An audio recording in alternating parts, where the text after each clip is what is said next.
Hello everyone. This short presentation introduces the main outcomes and lessons learned from the work on risk transfer solutions and parametric insurance mechanisms as part of the MedEWSa project. The presentation explains how these concepts can support disaster preparedness and climate risk management and highlights key insights gathered from stakeholder discussions and workshop activities. Risk transfer solutions were one of the major activities developed following the project midterm phase. A dedicated workshop was held in Brussels in June 2025.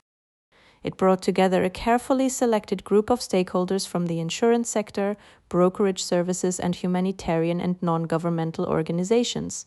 The objective was to gather practical perspectives from outside the academic environment and to better understand the expectations of potential end users and investors. One of the most important outcomes of the workshop was the confirmation that there is genuine interest in the solutions being developed within the project. Stakeholders recognized the value of the proposed approaches and showed interest in the future potential for operational implementation and commercialization. Although the work is still under development, the discussions demonstrated that there is a clear need for innovative risk transfer mechanisms and that the protection gap for climate and natural hazard risks remains significant. The workshop also highlighted the importance of catastrophe models. These models are essential for understanding and quantifying risk, particularly for investors and risk carriers involved in insurance and capital market solutions. A key point raised during the discussions was that stakeholders need to trust the models and understand the reliability of the information produced. Transparent and credible modeling approaches are therefore fundamental for attracting investment and supporting the long-term viability of risk transfer instruments.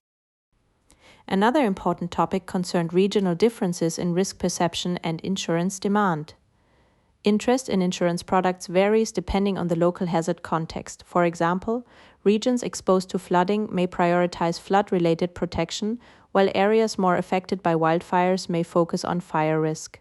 This highlights the importance of tailoring risk transfer solutions to the needs and priorities of different regions. The discussions also explored the concept of forecast-based financing.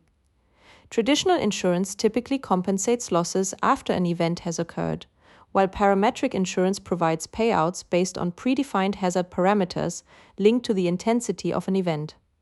Forecast-based financing extends this idea by enabling partial financial support before an event takes place based on credible forecasts.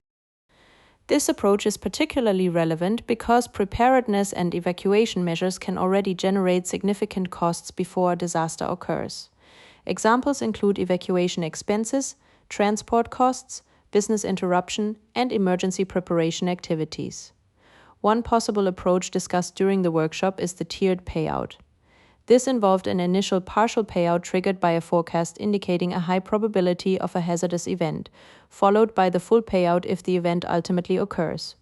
Although examples of catastrophe bonds using this exact mechanism are still limited, related approaches have already been tested in humanitarian financing contexts. Stakeholders expressed interest in further exploring these mechanisms, provided that the scientific methodology and modeling framework are sufficiently robust and clearly communicated.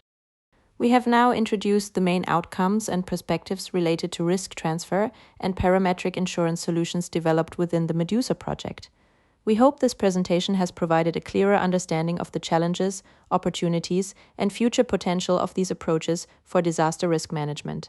Thank you for your attention.